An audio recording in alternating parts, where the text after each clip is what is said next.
Olá, boa noite.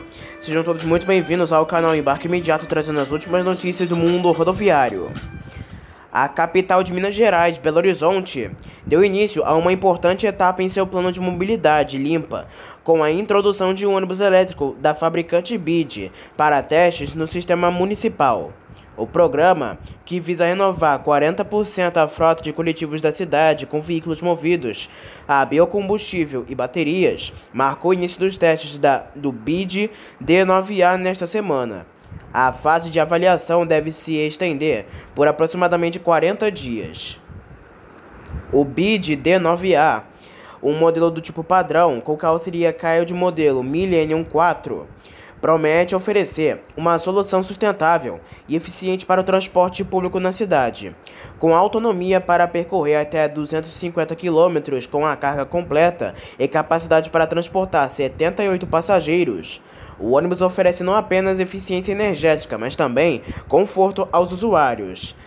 A cidade de BH apresentou seu plano de mobilidade limpa ainda no último final de semana. A cidade de Belo Horizonte dá um passo importante para tornar o transporte sustentável com melhora da qualidade do ar e da saúde da população, diz Bruno Paiva, diretor da divisão de ônibus da BID Brasil. Entre as características notáveis do BID D9A, destacam seu ar-condicionado, o chassi tubular em aço de alta resistência à torção e flexão e um motor integrado em cada uma das rodas do eixo traseiro, equipado com um módulo de controle de tração. O veículo também possui suspensão pneumática dianteira e traseira, com ajuste de altura, sistema de frios a disco com ABS e sistema regenerativo proporcionando mais segurança e autonomia ao veículo.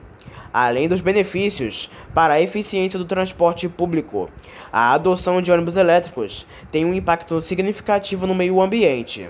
Estima-se que um veículo de transporte coletivo de passageiros elétrico deixe de emitir aproximadamente 125 mil kg de dióxido de carbono por ano, o equivalente ao plantio de 892 árvores. Além disso, o custo mensal para abastecer um ônibus do tipo elétrico com energia pode ser até 4 vezes menor do que o de um coletivo movido a diesel, representando uma economia substancial para a cidade. Este teste com o ônibus elétrico BID D9A representa um marco importante no progresso da cidade em direção a um sistema de transporte público mais ecológico e eficiente, e os resultados desta avaliação serão acompanhados por equipes da capital mineira. A cidade de São José dos Campos, no ABC Paulista, começou a testar nesta quarta-feira, dia 4 de outubro, um novo modelo de ônibus elétrico da fabricante Eletra. É o segundo teste com veículos do tipo que acontece no município. O grupo Eletra disponibilizou um veículo elétrico e-bus, produzido no Brasil com carregador para demonstração pelas ruas da cidade até o dia 17 de outubro, sem custos para o município. A cada dia, o veículo deve circular em uma linha diferente na cidade para que a população conheça o modelo. Vale ressaltar que durante o período de testes do ônibus não haverá cobrança de tarifa e a população poderá utilizar o veículo totalmente de graça. Sem emissão de CO2 e ruídos, o e-bus totalmente elétrico possui 12,1 metros de comprimento, sendo do tipo padrão e tem capacidade para transportar 70 passageiros. No ônibus, há 3 portas do lado direito, com rampa para cadeira de rodas, além de assentos ergonômicos e corredores largos. O modelo ainda conta com ar-condicionado e portas USB para carregamento de dispositivos eletrônicos móveis. Atualmente, São José conta com ônibus elétricos articulados que operam na linha verde desde 2020. São os veículos leves sobre pneus, com motores BID e carroceria Marco Polo. No total, a cidade adquiriu 12 veículos, que foram imediatamente integrados ao sistema do transporte público. A Câmara Municipal de São Paulo realizou nesta quarta-feira, dia 4 de outubro, a primeira audiência pública do projeto de lei enviado pelo prefeito Ricardo Nunes para o orçamento de 2024. Em pleno ano eleitoral, a gestão Nunes prevê um orçamento de 110,7 bilhões de reais, em alta de quase 16%, na comparação com o exercício de 2023. Entre os valores de destaques estão a estimativa de 5,1 bilhões de reais para compensações tarifárias do sistema de ônibus, ou seja, os subsídios à operação dos cerca de 12 mil coletivos da cidade. Este valor não contempla a tarifa zero, cujos estudos, segundo o prefeito Ricardo Nunes, estão em andamento. O custo total do sistema de ônibus entre subsídios e o que é arrecadado nas catracas neste ano é de cerca de 10 bilhões de reais, e estimativas da prefeitura trabalham com o valor entre 10 bilhões e 12 bilhões de reais para o ano que vem. Ou seja, se houver tarifa zero, é este valor, entre 10 bilhões e 12 bilhões de reais, que terá de sair dos cofres públicos. Nesta segunda-feira, dia 2 de outubro, o prefeito Ricardo Nunes liberou mais 350 milhões de reais para subsídios ao sistema de ônibus. Segundo a SP Trans, que gerencia o sistema de ônibus, o total de subsídios já repassado ao sistema de transporte de janeiro a setembro é de 4,238 bilhões de reais. Ainda de acordo com a gerenciadora, o valor necessário para subsidiar o sistema é definido pela diferença entre o custo do sistema e o valor arrecadado com a receita. A SP Trans ainda informou que a inclusão de ônibus elétricos na frota da cidade deve elevar, em média, 15% a remuneração das empresas por estes veículos. Em 18 de setembro de 2023, na entrega das 50 primeiras unidades de ônibus elétricos da nova geração, o prefeito Ricardo Nunes disse que os custos de operação destes ônibus são menores ao longo do tempo, mas o preço de aquisição de 3 vezes maior, o que justifica, segundo ele, esta remuneração mais alta. No evento, Nunes disse que os subsídios podem chegar a 5,8 bilhões de reais em 2024. O desembargador José Vidal, da primeira vara civil de capital do Mato Grosso, decretou a falência de um grupo empresarial de transportes que atuava no estado. A decisão é de 27 de setembro de 2023, foi publicada no dia 30. As dívidas do grupo se aproximam de 200 milhões de reais. O grupo engloba empresas como Fashion Tour Viagens e Turismo, Transportadora Expresso Juara, Executiva Norte Transportes, Adriane Transportes e Turismo, América Tour Viagens e Turismo, Via Norte Viagens e Turismo, Expresso Norte Transportes, Quat Zonorte Indústria e Comércio de Argamassa, AVM Viagens e Turismo, Boa Viagem, Transporte e Turismo, MAV Indústria Incorporadora e Construtora, Rosário Tour Viagens e Turismo, Transcapital Transportes e Turismos, Executiva Tour Viagens e Turismos e Transruelis Transportes. A decisão atende a pedido de credores e do próprio grupo empresarial. O grupo da Juara entrou em recuperação judicial em 18 de novembro de 2013. No dia 15 de dezembro de 2017, a Justiça atendeu pedidos de alguns credores e anulou a Assembleia Geral de Credores, determinando que as empresas devedoras apresentassem novo plano de recuperação judicial. Como não houve a apresentação de um novo plano de recuperação judicial, foi decretada a falência. O grupo empresarial então recorreu e a falência foi anulada. A Justiça assim determinou a apresentação de um novo plano de recuperação judicial em uma nova Assembleia de Credores.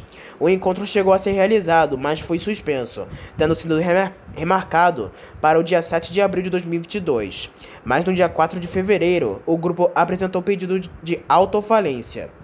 Na decisão, o desembargador explicou que as empresas deixaram de apresentar documentos contábeis e não respondeu às intimações judiciais. Pois bem, como se vê dos autos, as recuperandas durante o período do processo de recuperação judicial apresentaram os documentos contábeis relacionados à atividade empresarial de forma irregular, conforme manifestação do administrador judicial em 1º de fevereiro de 2022. Não obstante isso, na mesma manifestação, o auxiliar do juízo afirma que a recuperanda acumulou meses sem apresentação de documentos contábeis, sendo necessário requerimento ao juízo de intimação das recuperandas para regularizar a apresentação dos documentos referentes aos exercícios de 2020 e 2021 durante a pandemia, tendo em vista o atraso para a apresentação dos documentos. Na decisão, consta a manifestação do grupo que responsabilizou o governo do Mato Grosso, que abriu a exploração das linhas para mais empresas, provocando um cenário pelo qual se tornou inviável a concorrência. As empresas ainda destacaram os efeitos econômicos da Covid-19 na demanda de passageiros como um dos agravantes da situação.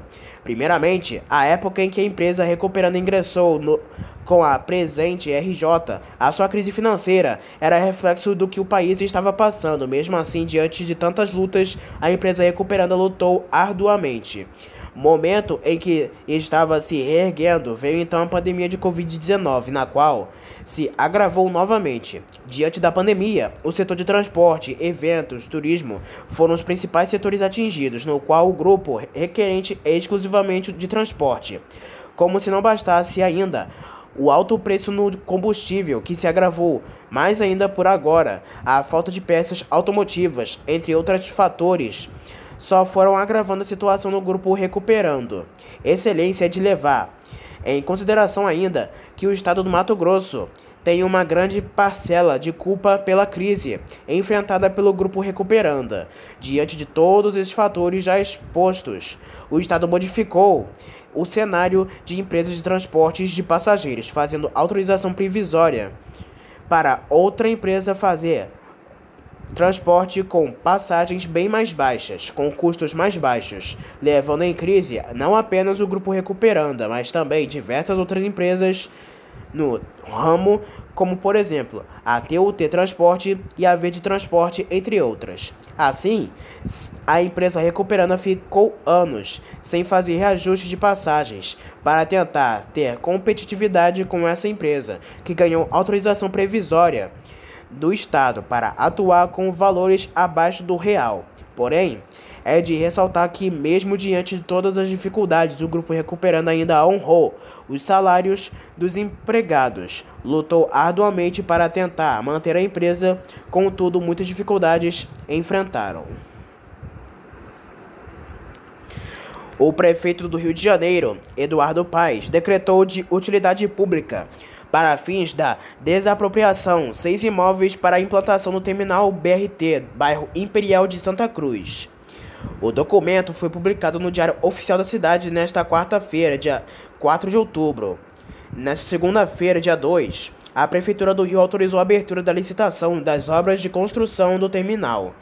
A concorrência contempla a requalificação da rua Álvaro Alberto e outras, no mesmo bairro. O decreto define os seguintes imóveis para desapropriação total: Rua Marques de Maricá, 3276, Rua Marques de Maricá, 1, Rua Tereza Cristina, 62, Rua Lopes Moura, 59, Rua Álvaro Alberto, 161, Antiga Rua Passagem do Gado, 43 e Rua Lopes Moura, 12. O terminal é um dentre 5 anunciados pelo prefeito Eduardo Paes, que irão integrar a nova Transoeste na zona oeste do Rio. O projeto do novo terminal Santa Cruz prevê a expansão da estação existente, criação de pistas exclusivas para o BRT e um bicicletário com 200 vagas também será construído no local.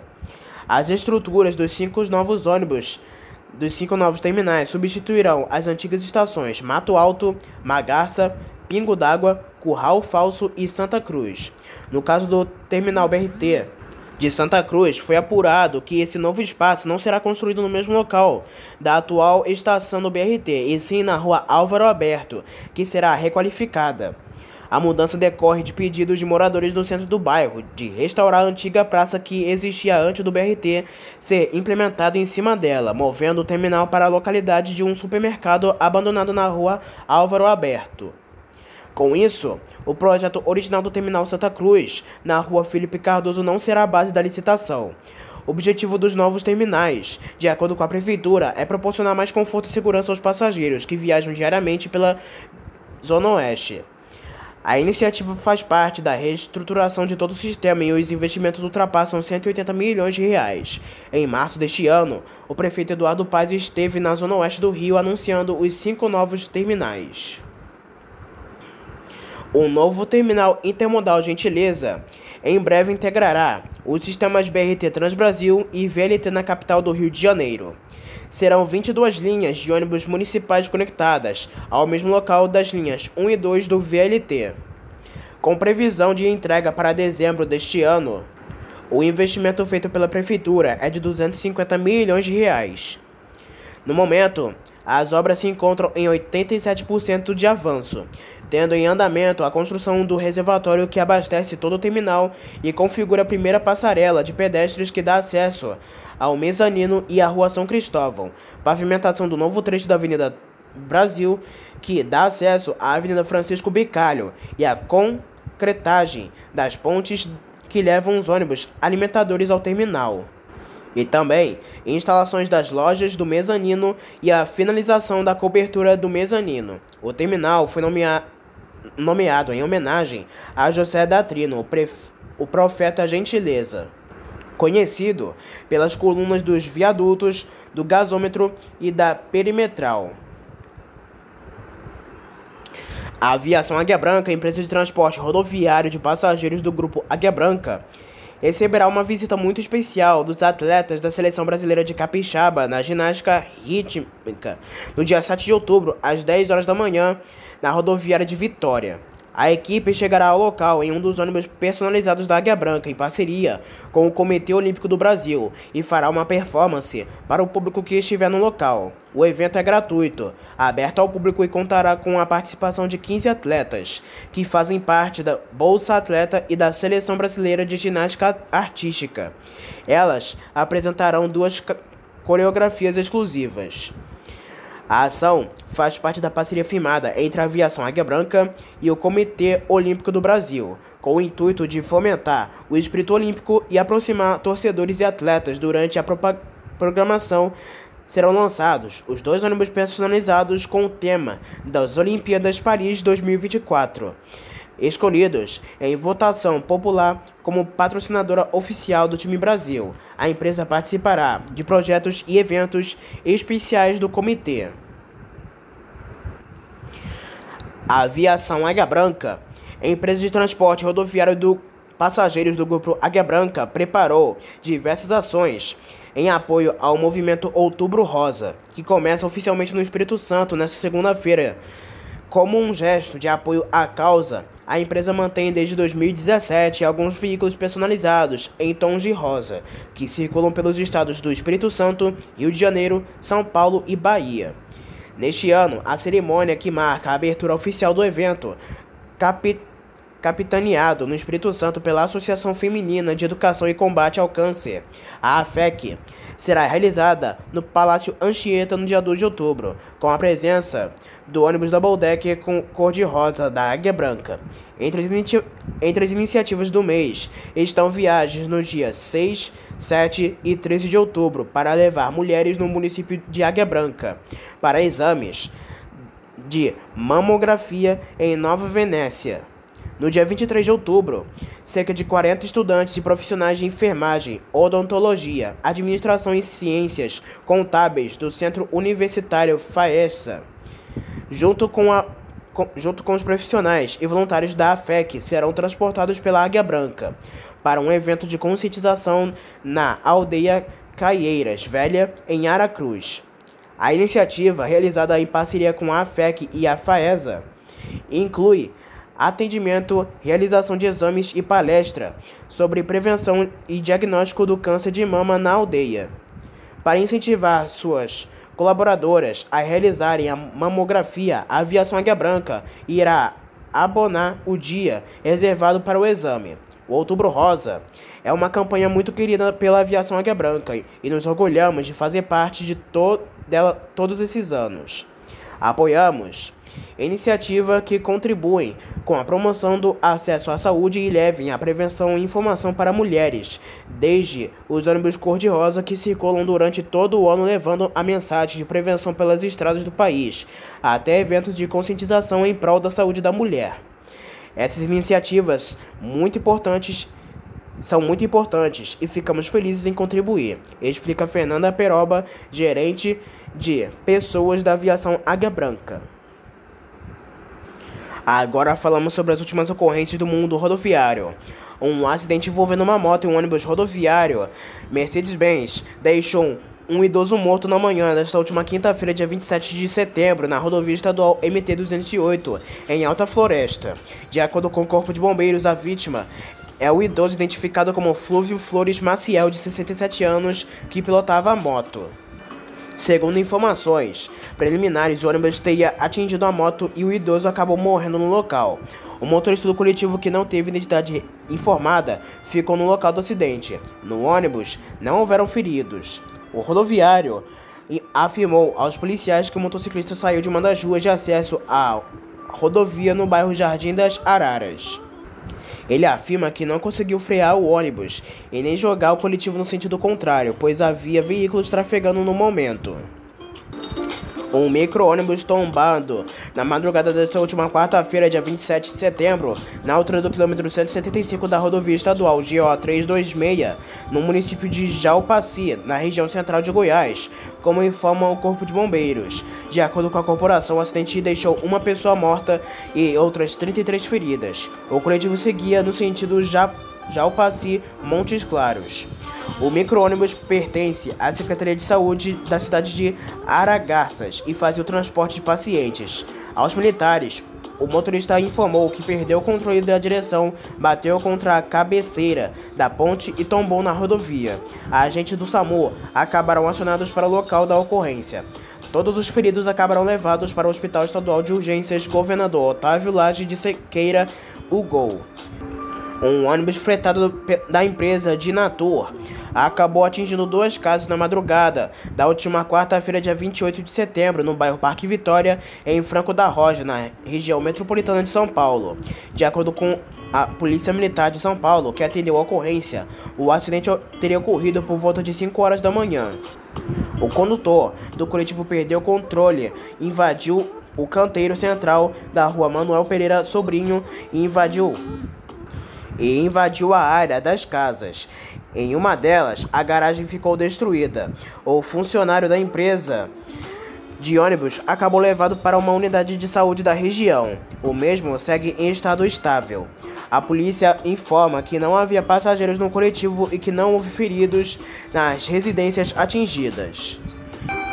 Um acidente envolvendo um carro, um caminhão e um ônibus deixou 3 feridos na madrugada desta última sexta-feira, dia 29 de setembro, na BR-381, em Coronel Fabriciano, no interior de Minas Gerais.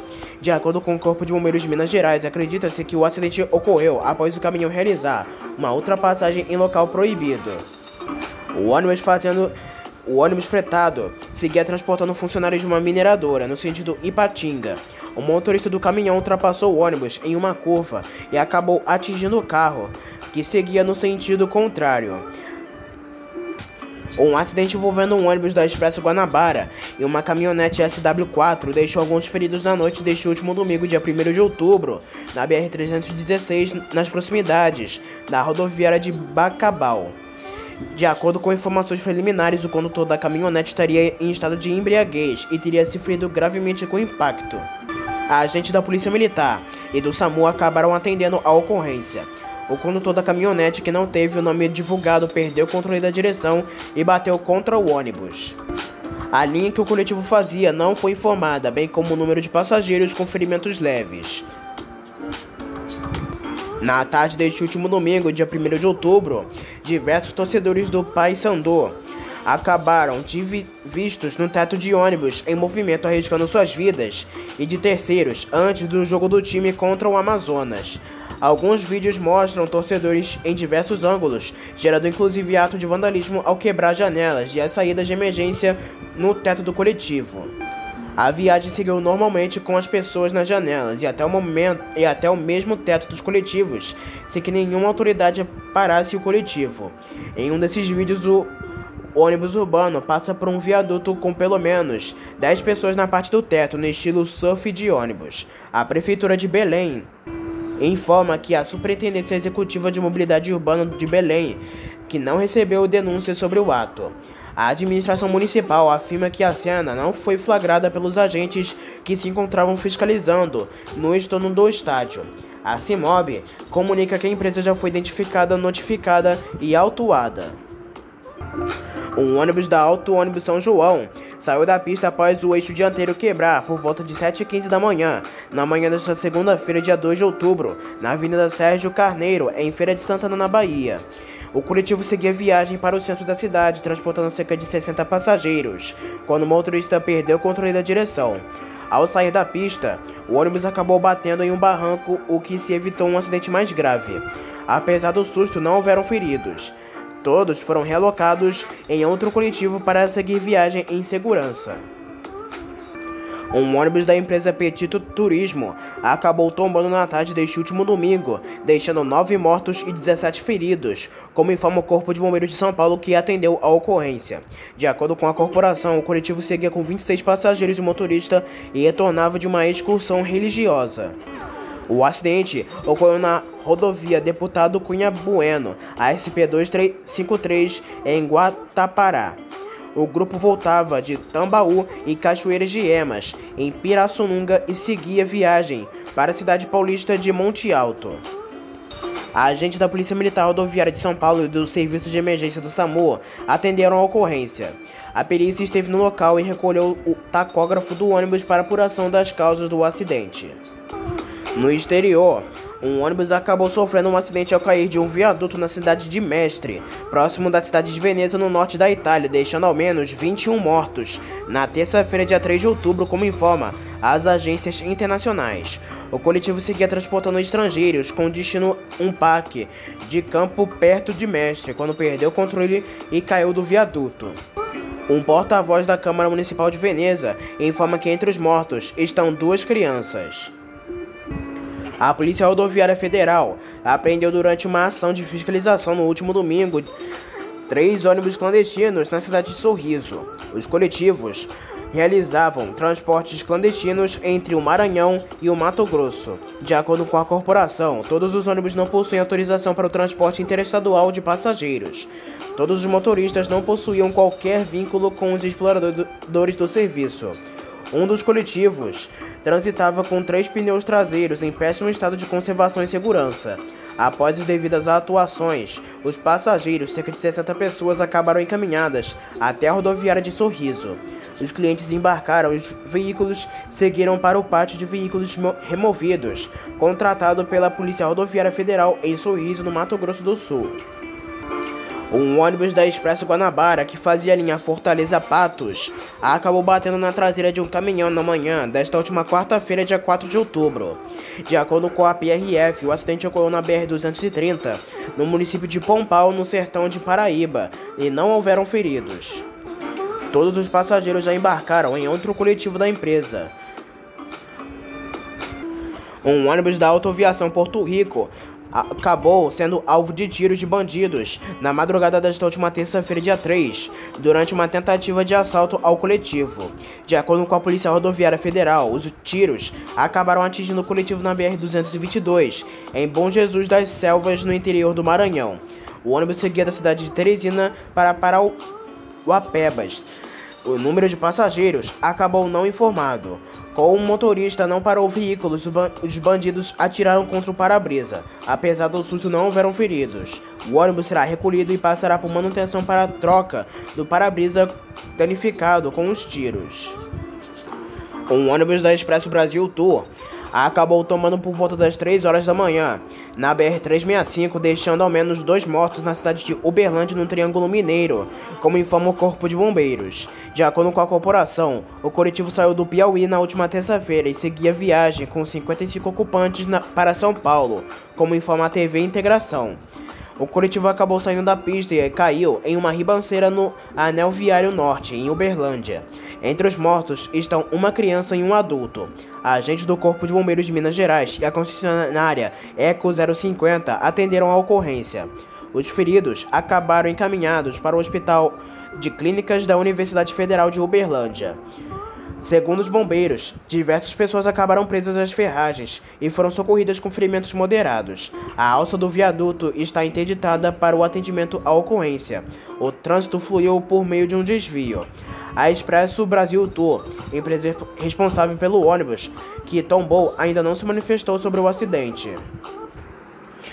O canal Salso Basílio, que mostra as novidades da Buscar diretamente de Joinville, em Santa Catarina, surgiu com as primeiras imagens do novo Buscar NB1 VistaBus 365 Volvo B380R da empresa Primar Navegações.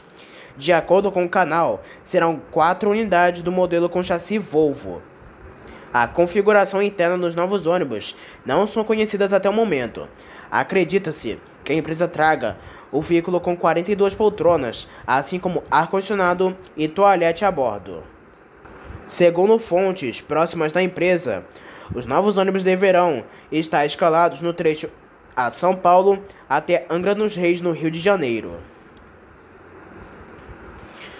A empresa Gontijo de Transportes pode estar inovando parte de sua frota Comil Invictus DD e Scania 8x2 de 15 metros.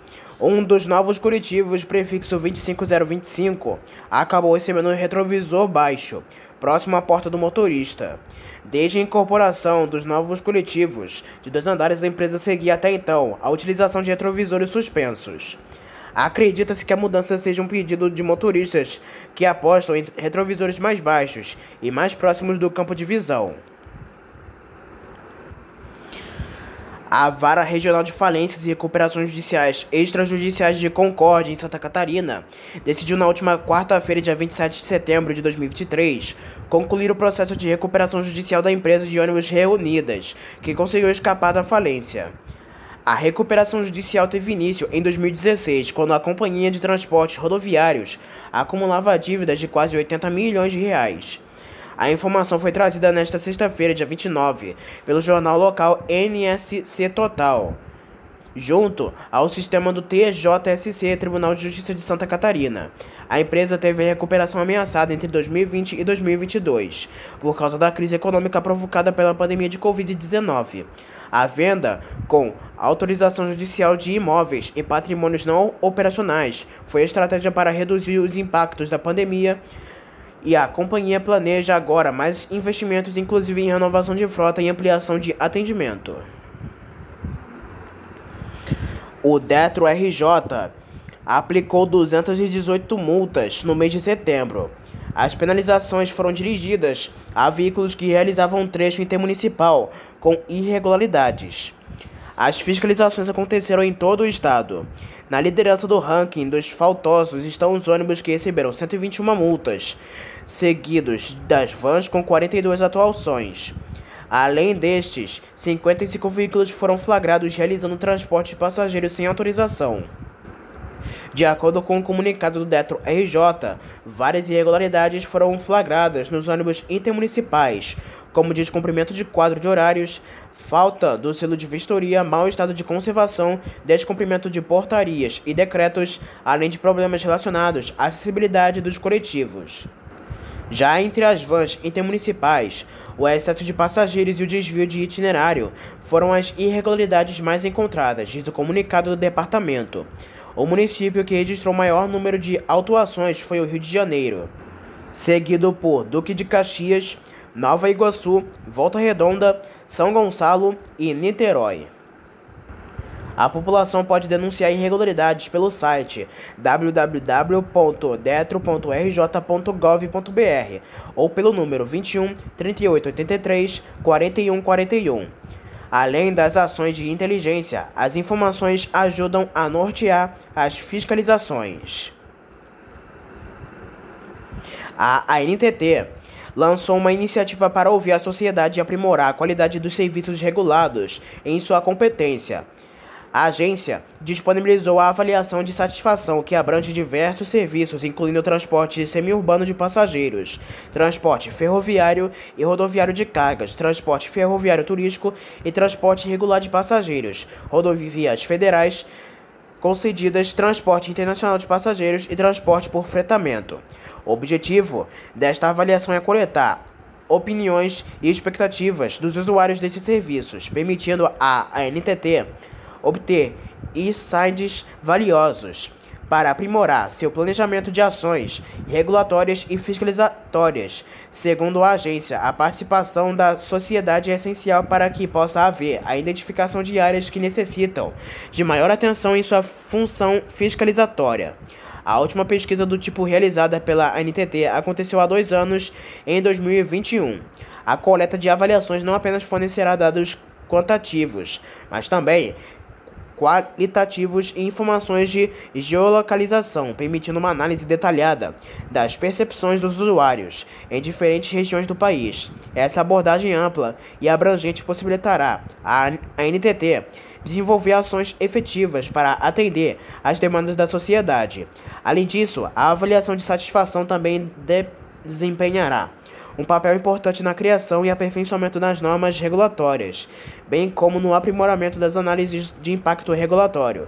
Os resultados dessa iniciativa também ajudarão a definir critérios para priorização de projetos da agenda regulatória da ANTT. É fundamental que os usuários desses serviços participem ativamente da avaliação de satisfação, contribuindo com suas experiências e percepções. A coleta das avaliações estará aberta até o dia 31 de dezembro deste ano. O 36º Promotor de Justiça de Defesa da Cidadania da Capital, Leonardo Brito Caribé, do Ministério Público de Pernambuco, oficializou a recomendação ao Grande Recife Consórcio de Transportes, o GRCT, responsável por gerir o sistema de ônibus da região metropolitana do Recife, para que as catracas duplas dos coletivos sejam retiradas em até 10 dias. A recomendação foi publicada no Diário Oficial do MPPE desta quinta-feira, dia 28 de setembro, e ocorre há 2 semanas de uma mulher ter ficado com a cabeça presa em uma das roletas. No dia 14 de setembro, a passageira prendeu a cabeça num coletivo da linha 604, terminal Macaxeira, Alto do Buriti. As catracas duplas estão em testes em alguns ônibus e foram instaladas para evitar a evasão de recursos, ou seja, que passageiros pulem a roleta e andem sem pagar nos ônibus sem cobradores. Segundo o documento, os testes das catracas devem ficar suspensos até que seja demonstrado atendimento integral dos parâmetros e critérios técnicos de acessibilidade estabelecidos pela ABNT para o sistema de transporte coletivo de passageiros de características urbanas.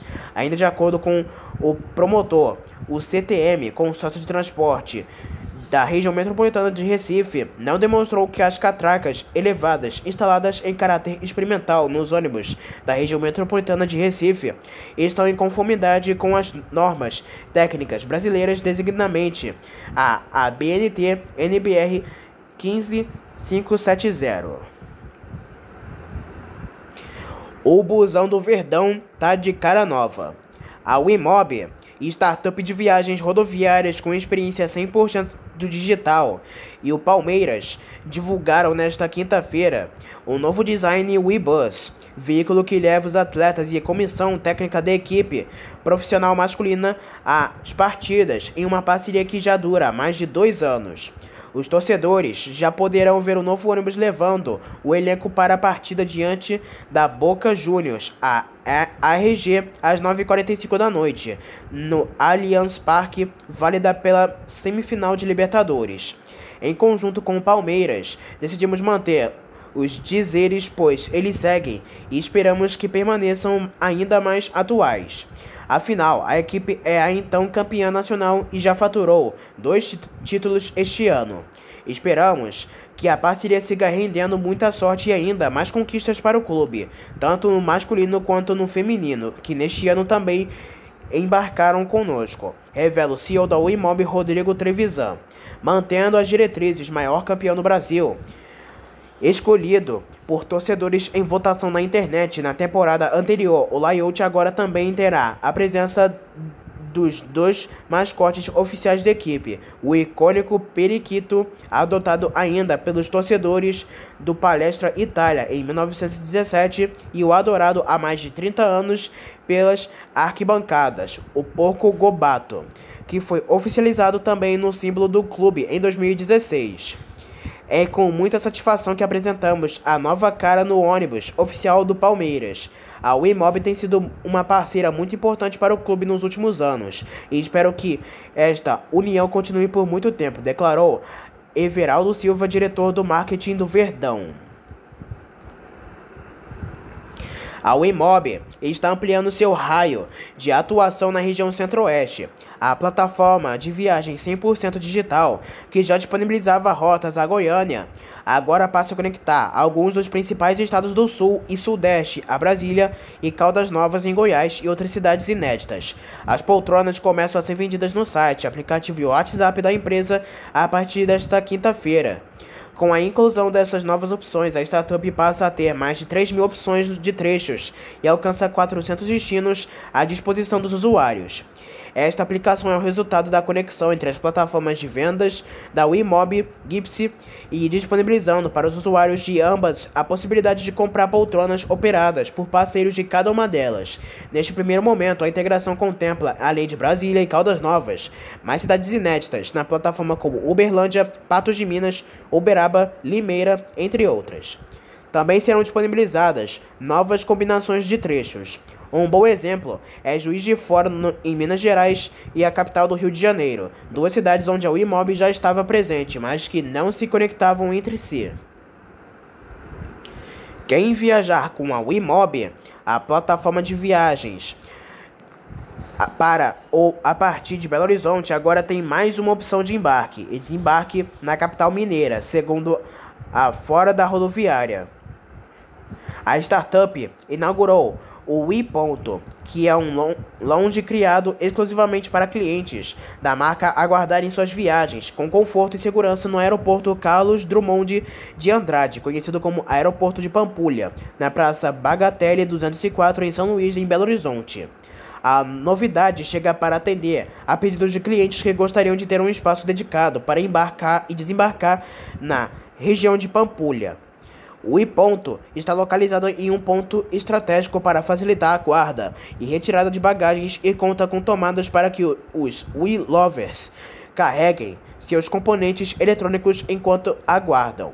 Todas as rotas da experiência Wimob com a chegada e partida em Belo Horizonte terão a opção de embarque e desembarque no aeroporto. As partidas serão realizadas diariamente às 8h45 da noite e às 9h45 da noite em direção a São Paulo e Campinas, às 11h15 da noite em direção ao Rio de Janeiro. De acordo com o Rodrigo Trevisan, CEO da marca, oferecer as alternativas simplificadas e seguras, além de terminais rodoviários, sempre foi uma premissa da empresa. Os espaços sempre bem localizados, próximos a pontos turísticos e de modo que facilitem a mobilidade de nossos clientes, ofertando uma maior flexibilidade para que desembarquem o mais perto possível de seus destinos. Faz parte da missão da empresa ofertar experiências pautadas na segurança dos nossos passageiros, afirma Trevisan, lembrando que todas as operações da Wimob são regularizadas. Este é o trecho do ponto da Wimob, disponível para embarque e desembarques, na capital mineira. Antes dele, já era possível descer na rodoviária de BH e no terminal JK.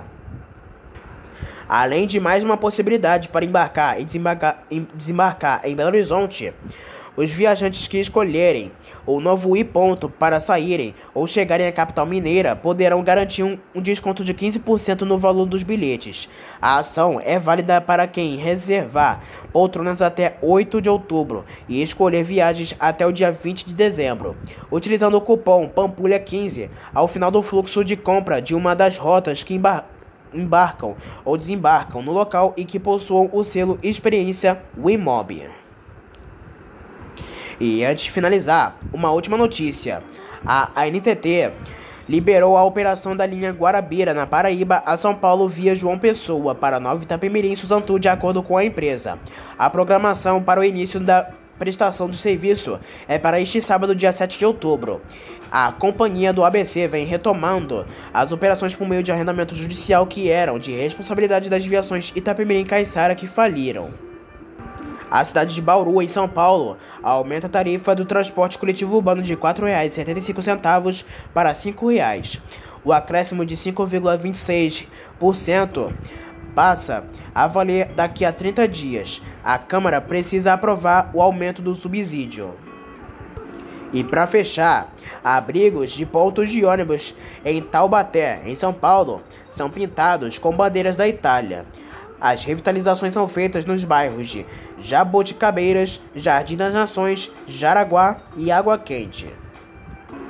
A Secretaria de Mobilidade Urbana iniciou a revitalização com a pintura da bandeira da Itália para homenagear a imigração que tornou o local tão conhecido. Então essas foram as últimas notícias, informações e ocorrências do mundo rodoviário. Não se esqueça que em breve traremos mais notícias e informações somente aqui para você. Espero que tenham gostado do vídeo, uma boa noite para todos e até a próxima.